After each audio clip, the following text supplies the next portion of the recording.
People sometimes read things, sometimes think through it, but I've actually never been introduced like that. And I mean that in the best of ways, because that introduction was really about our country.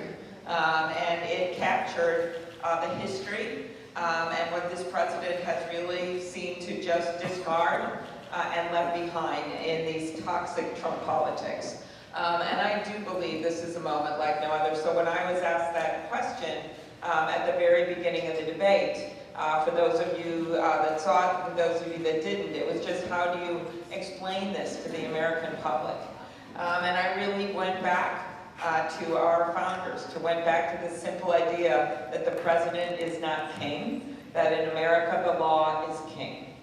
And no one knows this better, actually. The coolest story I told at the debate before this is the Iowa story, and it is the Army Council, the guy from Primgar, Iowa, who is the son of immigrants, who went to Grinnell and then went on to become the General Counsel for the United States Army. He was the guy, Joseph Welch, who looked at Joseph McCarthy at those McCarthy hearings. He was like the kid that was willing to say the emperor has no clothes. He was the one, the son of immigrants, a child of Iowa, that stood there and said, "Have you no sense of decency, sir?"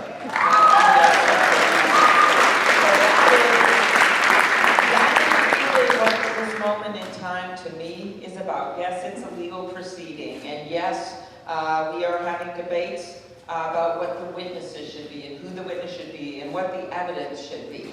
And I made my views very clear on that stage that if the president believes that he should be exonerated here, and he believes that the facts are on his side, then why doesn't he let all the president's men come forward and testify?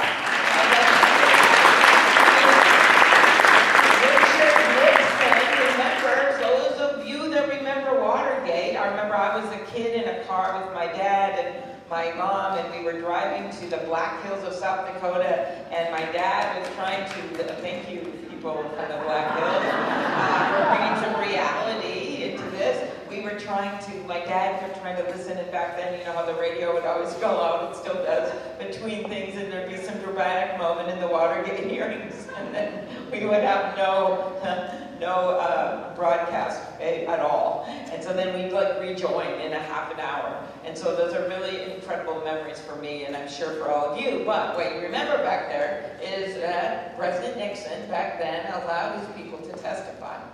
This president will not. Yet, what do we know from very trusted witnesses under oath, that it is his acting chief of staff, Mick Mulvaney, who's actually the one that said we're going to hold back this aid from a fledgling democracy that badly needed the help unless you get dirt on a political opponent. He's pretty much admitted it, so we think we should be able to question him, and if the president thinks he clears his name, we should know that. Or John Bolton, who we know from several witnesses told his own staff after they met with the president, you better go see a lawyer now. Come on. So that is why we are focused so much on getting these witnesses. But beyond that, what is this really about? This is about, yes, this proceeding, but to me, it's about something bigger.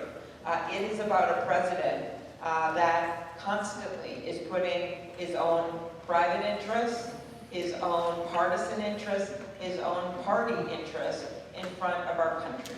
That is what this is about. And it is not limited to what just happened with Ukraine. By the way, a country I visited now twice, the last time with my good friend who I miss very much, John McCain, who understood what was going on so much with this administration before the administration had even been formed. But between that time when President Trump got elected and the inauguration, John McCain planned this trip that I was so honored to be one of 3 senators on, to go to Ukraine, Georgia, Latvia, Lithuania, and Estonia, because he felt that we should show these countries that America stood with them, that America stands with the allies. And he did that deliberately because he wanted to send that message, because I think he knew more than any of us knew, honestly, what had happened and what was about to happen. And so I miss him very much every single day. And the last time I saw him he was dying. He was at his ranch, and my husband and I went to visit him and Cindy, And at the end of our conversation, he could really hardly talk, and he pointed to some words in his book. And the words said, "There is nothing so liberating than fighting for a cause larger than yourself." I think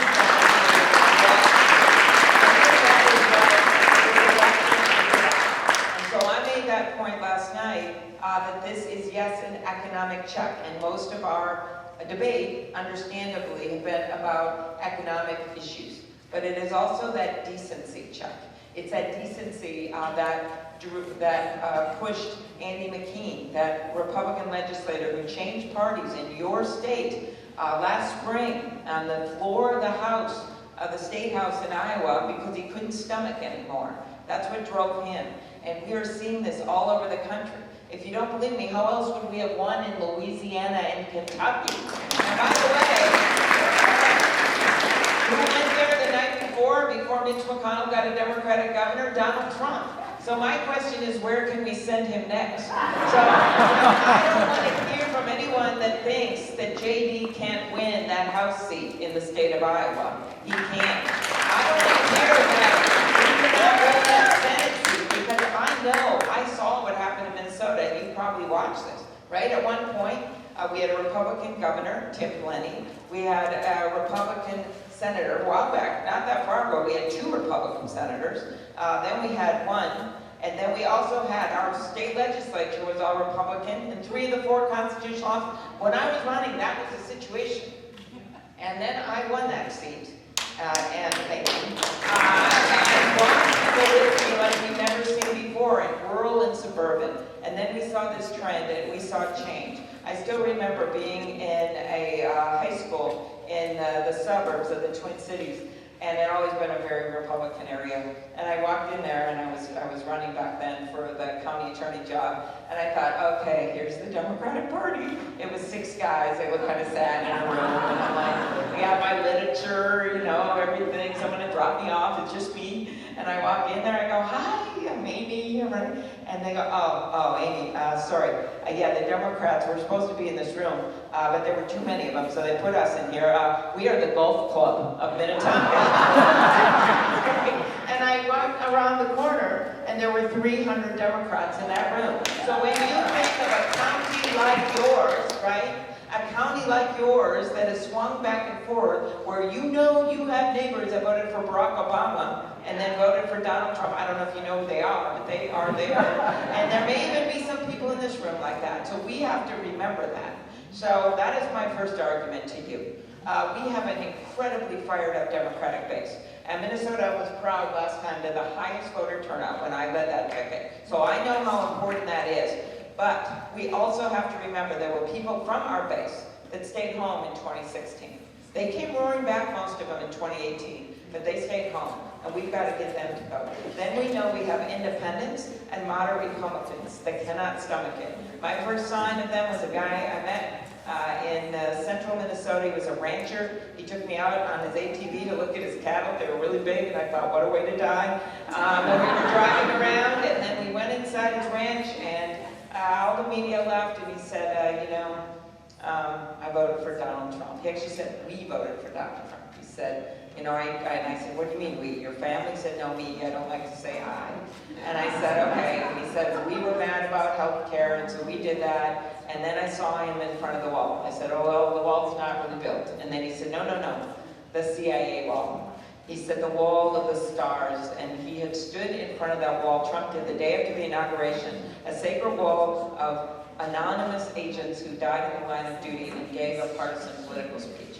This guy remembered that and thought it was wrong. And then he said, then I saw him speak to a group of Boy Scouts, that Boy Scout rally, and give a partisan speech. And that was it for me, he said. I cried. He said, I did something wrong. It wasn't patriotic.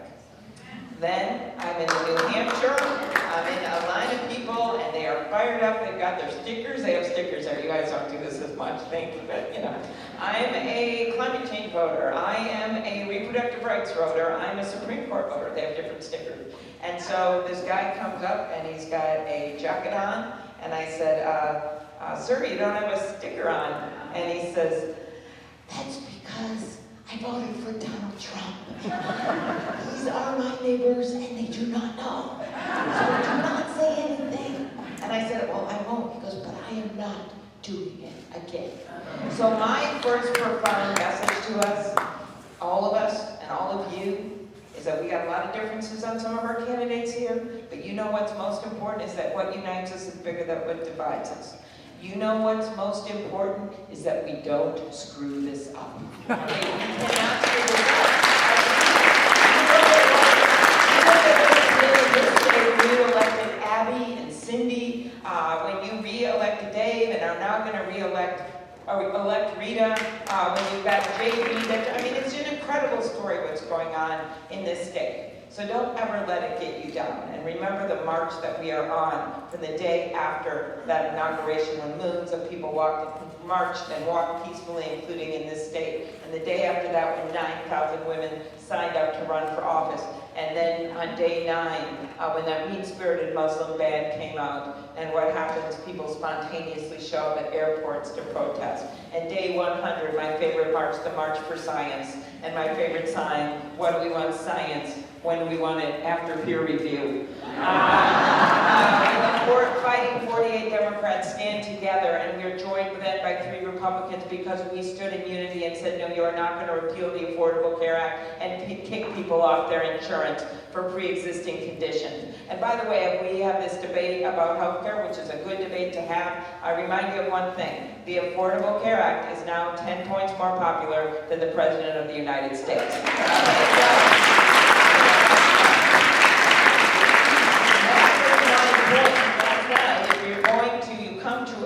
Which we often do in our states. If you come to a river, you should build a bridge to make it better to get across it instead of blowing one up. And so that is why I personally believe that some of this debate we're having, it's good to have, but we have to remember the reality of what we can do right now, which is to stop the sabotage of the Affordable Care Act by electing a new president. That would bring 2 million more people on. To stop the privatization of Medicaid, like you have going on in Iowa, by changing the incentives that are in law. What we can do to build on the Affordable Care Act with a nonprofit public option, which will immediately cover more people and bring premiums down for everyone. And then discuss what we really should be talking about, which is the elephants in the room. Long-term care. We're seeing a doubling of our senior population. That is great, but we don't have enough workers to take care of them. I'll get to that in a minute.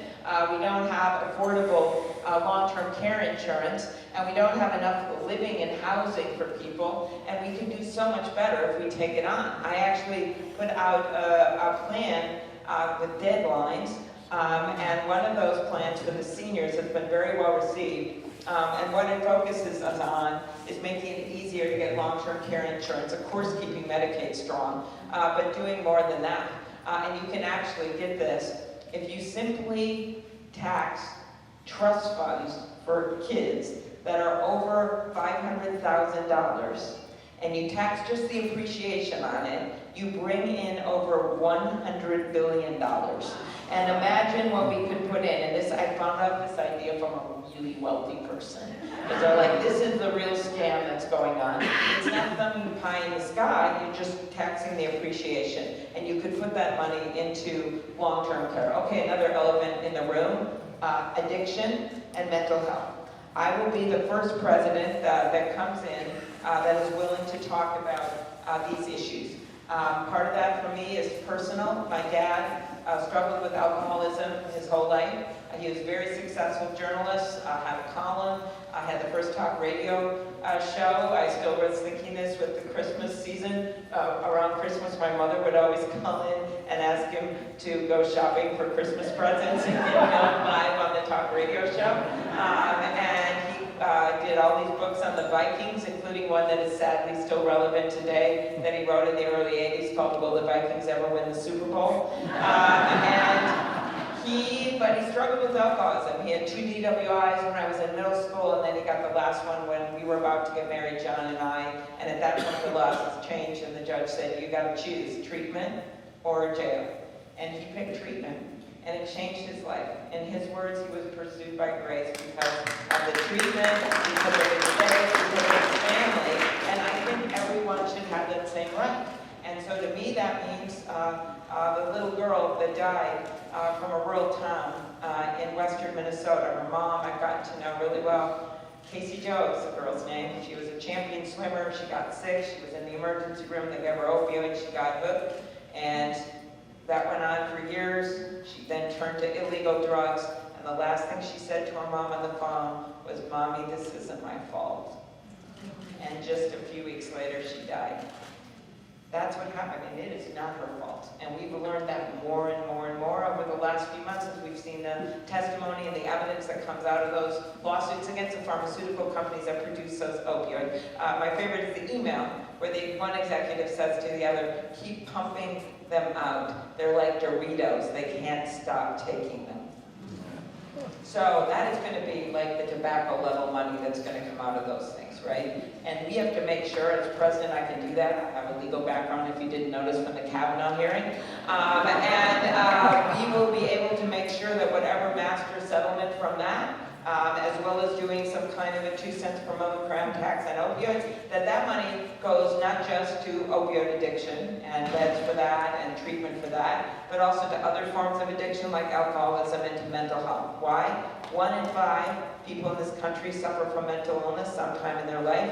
Right now in the state of Iowa, you only have 64 public mental health beds. So you wonder when you hear the stories of people committing suicide. There has been a 30% increase in suicide in the United States of America in the last 15 years, predominantly with students, LGBTQ community, with people in rural areas because they feel isolated, veterans, in front of veterans facilities right in the parking lots. That's what's been happening in this country. So it is all about, yes, early intervention, mental health help, especially in mental health deserts where you can't get doctors, and getting more people to go into this area. I was in Marshalltown at the VA, and you know what they wanted done? They wanted my bill, which is called Conrad 30. What that does is say, if people from another country study in our medical schools and get a degree anywhere in our country, that right now they have to go back to their home country to do their residency. Yet we don't have, and these are people that have studied in America, gotten an American medical degree.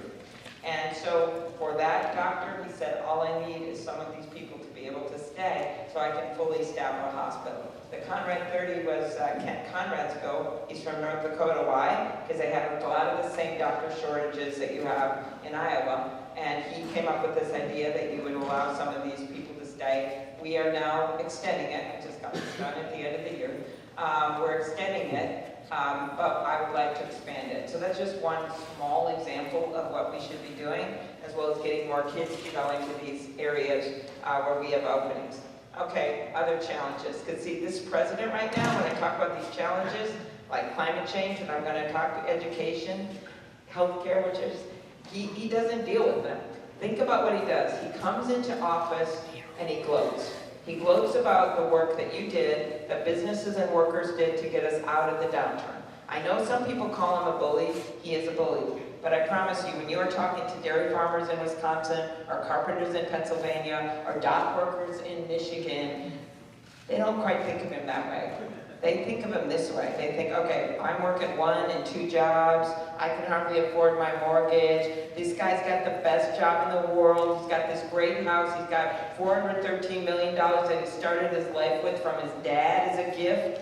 He's got all this stuff. And what does he do when things go wrong? He whines. He is a whiner, okay? And he's always told us how we're going to be sick of his winning, or we're sick of his whining, right? Whenever anything goes wrong, when the things go wrong in the farm economy and we have a 25% increase in bankruptcy, he whines. When something goes wrong in negotiating with another country, he whines. He blames Barack Obama. He blames the head of the Federal Reserve. He blames the entire city of Baltimore. He blames the country of Denmark. Who does that? That's what he does. And I think it is really important to call him as he is. And to make that clear. And that's why on that debate stage last night, I said, you know, I can't wait to debate this guy because he got that $413 million.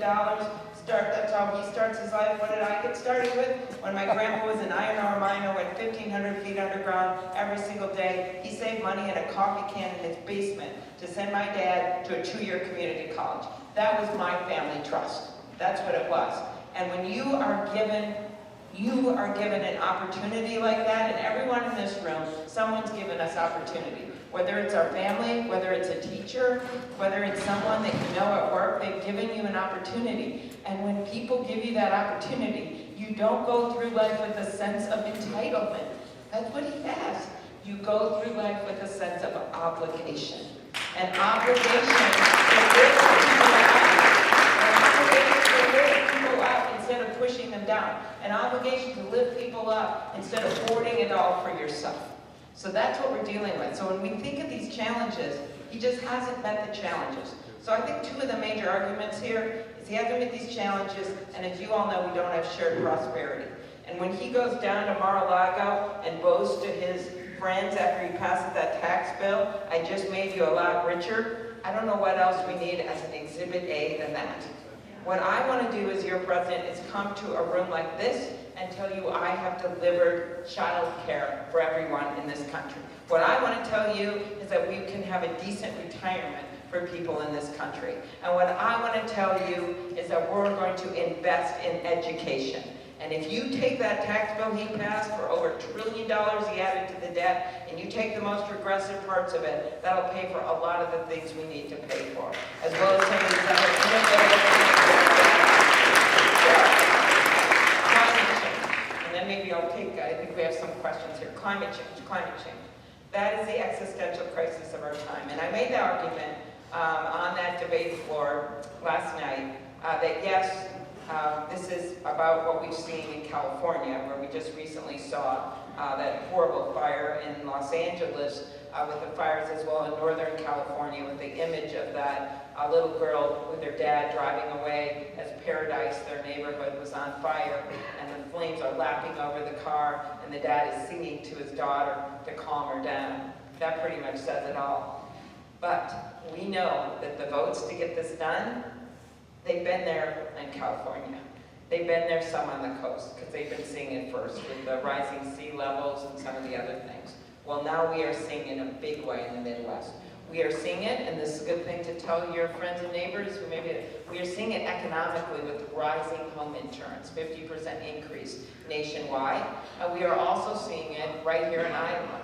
You're seeing it in the eyes of Fran, this woman I met outside of Pacific Junction, who showed me through her binoculars her house. And she said, this is my house. I bought it with my husband and our 4-year-olds. It's an old house. It's been here for nearly a century. There's literally horsehair in the plaster.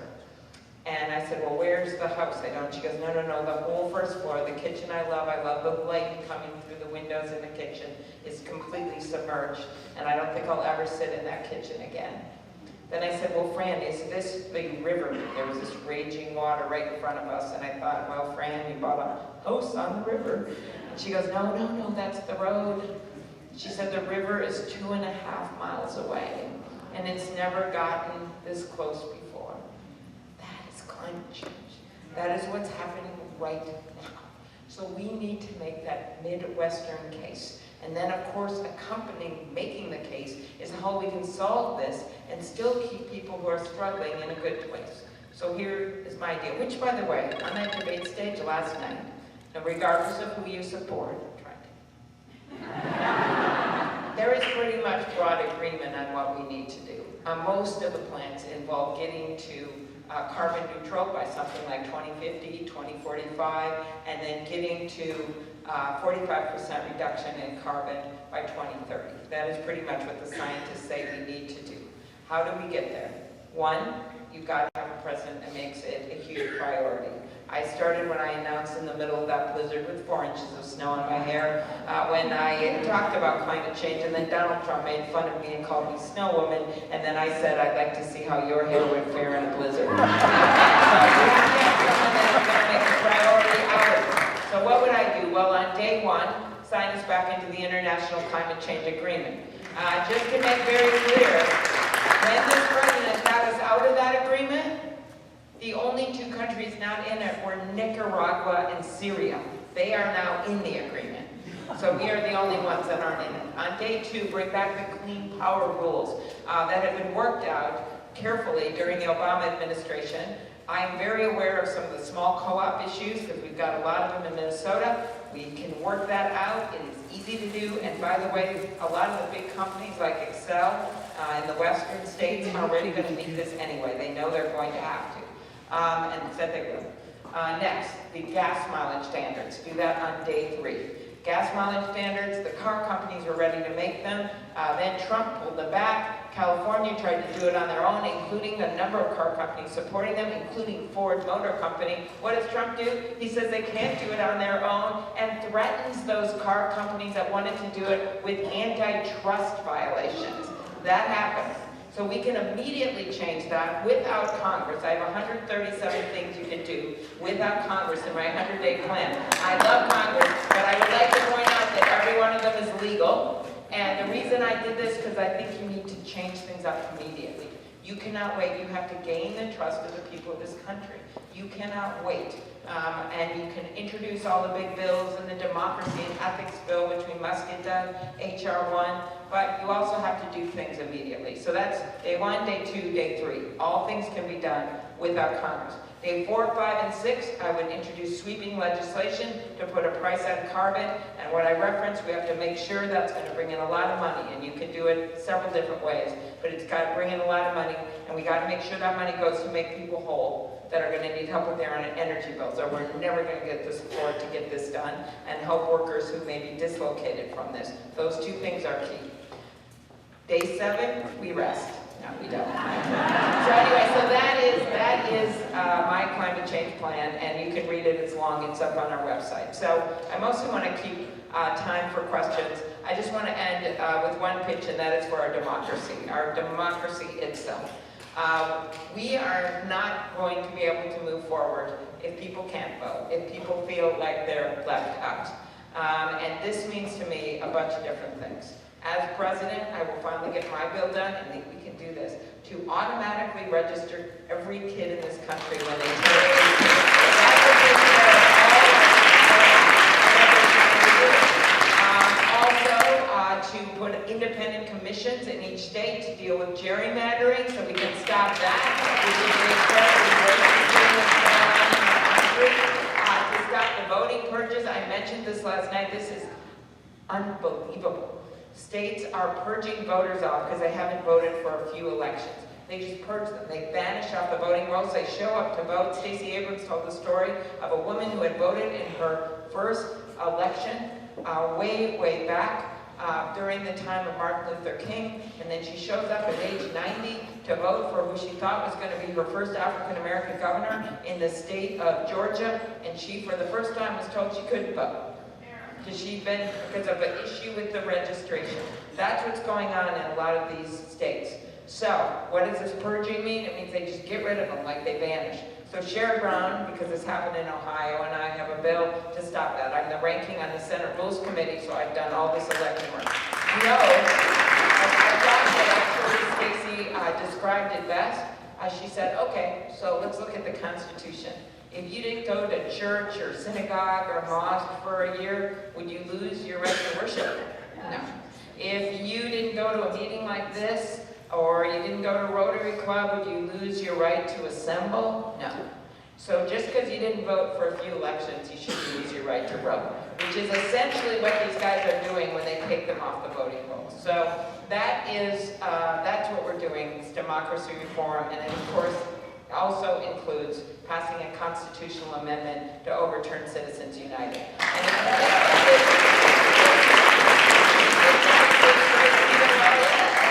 Well, you should see the ads that Angie Craig ran in a really red district that she won in the south of the Twin Cities. Her best ad was an ad of people trying to stand on bales of hay to speak. It looked like an ad you'd run here. It looked to me like a libertarian ad, honestly. People were trying to speak, but they couldn't talk. Everything they said, it was just their mouth going, because it said, and then the ad says, you can't speak because big money is muting your voice. You can't talk. And I'm telling you, there is bipartisan support if we do this the right way for getting this big money out of our politics. So as you can see, I am very excited about what's going on here. We are now, even before this debate, on a surge in Iowa, or as someone wrote me in a a text from another state who had an autocorrect problem. I'm so pleased about your insurgency in Iowa. So I bet you could call it that, I guess. So we were up to 10 points in the last poll. We have more endorsements of elected and former elected than any candidate in this race. That's not just me, Iowa starting line, thank you. This is all going to be important to me because I will really end where I began. This impeachment trial is so important. And I was at the leadership meeting, the only one on that stage. I went back last week, about 6, 7 of us, and talked about that proceeding with Senator Schumer and others. And I said, look, the chips will fall where they may. What is most important is that we do our constitutional duty. And I think the people in this state, and the people in Nevada and South Carolina and New Hampshire, or however long this goes, are going to get it. They're going to get that maybe some of us can't be running around all the time because we have to do our constitutional duty. If my husband comes here, you're going to be nice to him and show up. Or my daughter, or one of our surrogates, or the governor of Minnesota, who's a great guy, or the lieutenant governor, who's the highest ranking Native American elected official in the United States of America, who is supporting me. Or the mayor of St. Paul, super cool guy, Melvin Carter, or the mayor of Minneapolis, who, by the way, was the one that just took on Trump, remember, when he tried to get the funds for him? Yes, okay, it's all set. All right, so we just got a lot of great people, and I'm just telling you ahead of time, things like that are going to happen, because I've got to do my constitutional duty, but I will be here for the debate. I will be here on caucus night, and we are going to win this thing, but only with your help, because we are running this the right way, the Tom Harkin way. The Paul Wellstone way, who was Tom's best friend when Paul was in the Senate. And I will end with this, since we have our green bus. My favorite image of Paul was that last year. He had told the state that he had MS. He used to be able to run back and forth with parades. He would talk really, really fast in his ads because he always said he didn't have as much money as his opponent, so he had to talk fast. But that was his whole thing. And then he had MS, and it was very painful, and he could only stand on the back of the bus in the parades and wave with Sheila at his side. And then he voted against the Iraq War. You remember this, when he is up for election. And he would stand on the back of the bus, and he had energized so many people to run around that bus in these green shirts that you didn't even notice he wasn't running himself. And he was going to win that race, and his life came to a tragic end. With Sheila and their daughter and these great staff members in that plane crash. But my lasting memory of all those people running around that bus, because he knew that what really mattered was people, and what really mattered was improving their lives, and what really mattered was not how big your bank account, it was how good your ideas are, and are you true to your heart, and are you going to get them done? I ask for your support. Thank you.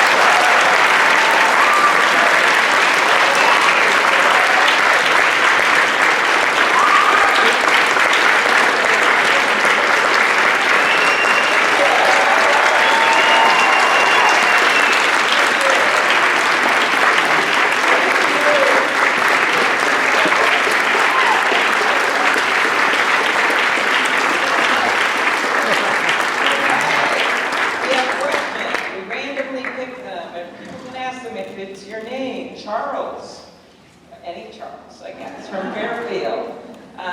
What is the main thing you can do to speak to the concerns of those who voted for Trump in 2006 but are now rethinking their choices? I think I kind of answered that, and thank you, Charles. Where are you? You're here somewhere. Oh, in the back. Very good, thank you. I think that the main thing is to make this argument that you don't shy away from talking about Trump. Some of the people in the race say, oh, we don't want to talk about that. Well, I'm sorry, it's like, there he is, right, every day on TV. And I think you have to make the case about how he's betrayed people's trust. He said that drug prices would skyrocket down so much it would make your head spin. They've only skyrocketed up, and that is one of the biggest healthcare issues for people in our country right now. He said that he was going to make it easier for people to send their kids to college. And, I mean, when you look at every indicator, this prosperity has not been shared. And I think that is the case that you have to make. The second case you make is the one I made, right? The decency case. Who are we as Americans? What do we want to stand for?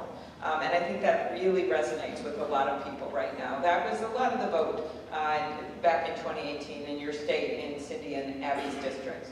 That's what that was about, the people that changed back. I think you've got a strong argument, we do, I do, in rural Iowa. These oil waivers that he's granted, I was at Council Bluffs at that ethanol plant with Cindy. Only, what was it, I don't know, 6 months or so after he had been there when he promised they weren't going to do any more waivers. They did 31 more waivers to oil companies. What does that mean? It's the renewable fuel standard. And there's levels that it is set. And what he has done is secretly, behind closed doors, Pruitt, remember that guy? Which I thought was always just desserts, by the way. He was, of course, major issues on all the things he's done on the environment, but he was also doing this, and it was after he came to Iowa, and it felt like some Granger movement with people with pitchforks protesting him. Like the next week he resigned, so that's a true story. Then he had other issues as well. But so then I actually thought, oh, it's going to get better, but it just kept going on. So they grant these waivers. They're supposed to be for small oil refineries that might need some help. It's usually 5 or 6 a year. They have done it like 70, 80 times, including to Exxon and Chevron. That is a true story. Grassley and I did a letter because they wouldn't tell us who they were going to. And that's when we found out eventually who it was. So I will stop that practice, but I just give it as, put that out there as just one example. Going to Crawfordsville to a closed down biodiesel, soybean-based biodiesel plant. And this guy takes out a coat rack. He's the last worker there. He's the last one. Someone's got to maintain the equipment. And it has the uniforms of the 17 co-workers that he once had. And this place just shut down because of the Trump trade war and because of what they're doing on the waivers. And he has these uniforms that he's kept pristine on this coat rack. And they're emblazoned with the names of the workers that are no longer working there. Derek, Mark, Salvador. And he says, these are my friends. And I'm hoping one day they come back, so I'm keeping the uniforms on this coat rack. That's what we're talking about here. So I think we got a pretty good argument we're going to be able to make for those voters and stop Trump. And my big plan, the big one, is to those Midwestern states, Pennsylvania, Michigan, Wisconsin, Iowa, Ohio, that voted for Donald Trump. We're going to build a big, beautiful wall, blue wall of Democratic votes around those states, and we're going to make Donald Trump pay for it.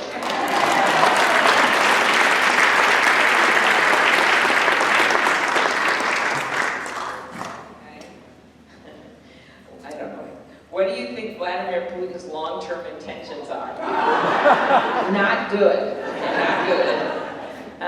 Let's see, how will you deal with strategy? Okay, with Russia. So, kind of a two-pronged thing, I would say. First of all, and I haven't talked a lot about foreign policy, but you should look at, I just gave a speech to the Council on Foreign Relations about my foreign policy, and it's really these 5 hours.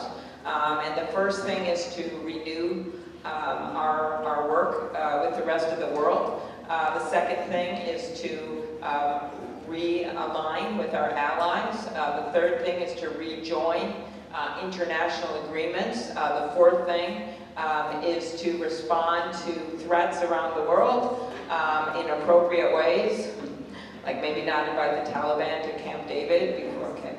And the fifth thing is to reassert American values. And I really boil it down to really 1 R, which is return to sanity.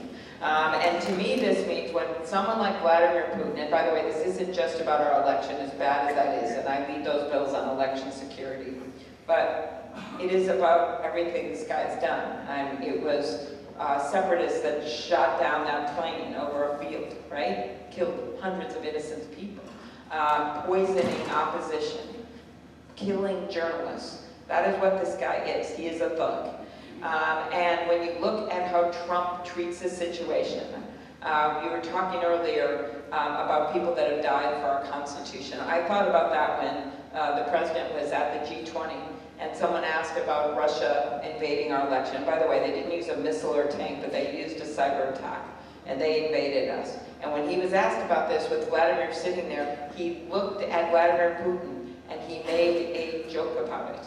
Trump did that. And I thought to myself, think about all those hundreds of thousands of men and women who have died in American history standing up for our democracies around the world. Think of those World War II vets. That was all about democracy. Think about those 4 little girls in that church in Birmingham, Alabama, who died at the height of the civil rights movement. Innocence, because people were trying to take democracy away or wouldn't extend it to people in our country. This isn't a joke, and that's what this guy does all the time. So, what I think we need to do with Russia is be very clear when they violate laws, what we're going to do, that we have human rights standards in our country, that we're going to call them on it, that we're going to stand with our allies. I also think that we need to be protecting ourselves when it comes to cybersecurity, and that means go make sure, and this is my bill with a conservative senator from Oklahoma, James Langford, that Mitch McConnell would not let go to the floor, even though we had the votes, that Donald Trump's White House made calls to Republican senators, no one has denied this, to stop the bill, and that would have required every state in the country to have backup paper ballots. That was with a conservative senator from Iowa, because there are still 8 states, from Oklahoma, there's still 8 states that don't have backup paper ballots, including the entire state of New Jersey. So if you are Russia, what do you think you're going to do? Our idea was you can't get any federal election money. By the way, Iowa's not one of them, the states that don't have backup. Then you don't get this federal election money unless you do this. That was our plan. We had broad support for it, also requiring audits. So I would protect our country from the electric grid on, from the cybersecurity tax. The third thing, and this is important, is deal with Russia, yes. Of course, you're going to engage in talks, and there's all kinds of things and relationships, but it is also the nuclear agreement. So Donald Trump precipitously got us out of a nuclear agreement just this last year. I would restart those negotiations. And by the way, they were cheating, but that doesn't mean you just get out of the agreement, which is exactly what they want. And then there is a second nuclear agreement called the New START Treaty that will be up for renewal right when a new president comes in. So that is another thing that we have to focus on.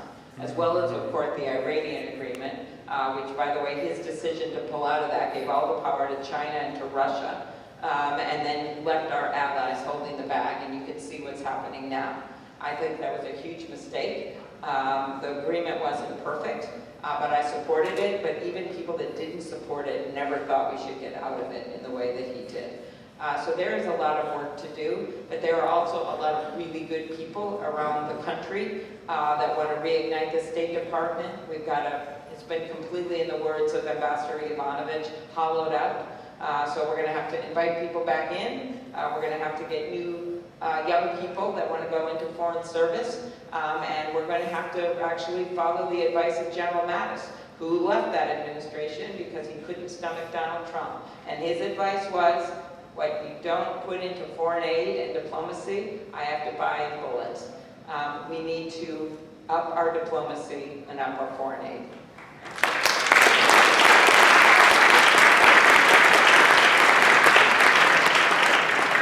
Let's see. Okay, there we go.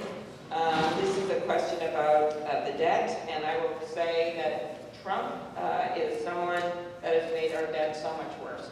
2 debts. One is our trade deficit, which you all know about here, $891 billion now. And the second, of course, is our country's debt.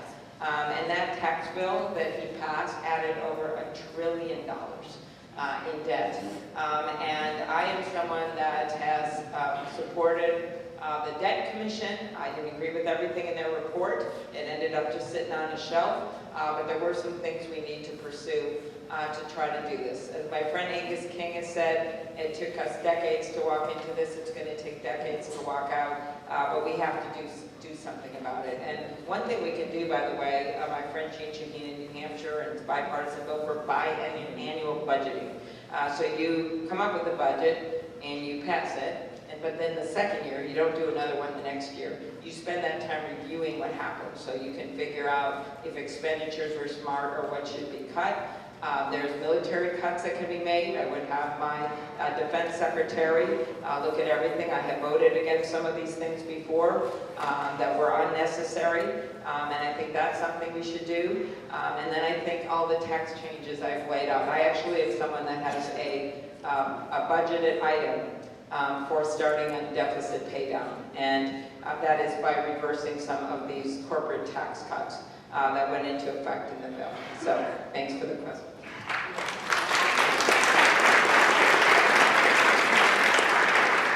Okay, let's see. Who do you look up to, respect, inspiration? In truth, my mom and dad. My parents, my story, I mentioned my grandpa who worked underground in the mines.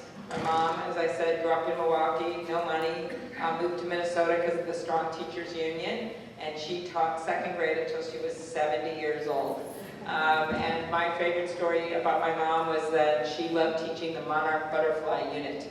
And she would dress up as a monarch butterfly with tights and an antenna and a sign that said, "To Mexico or bust." And she would always go grocery shopping in the outfit after she released the butterfly in front of the second grader. And I never understood why until she died. And at her visitation, this mother came over sobbing with her grown son who had severe disabilities.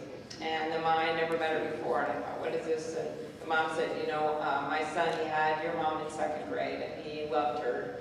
She was his favorite teacher, and he loved the Monarch Butterfly Unit.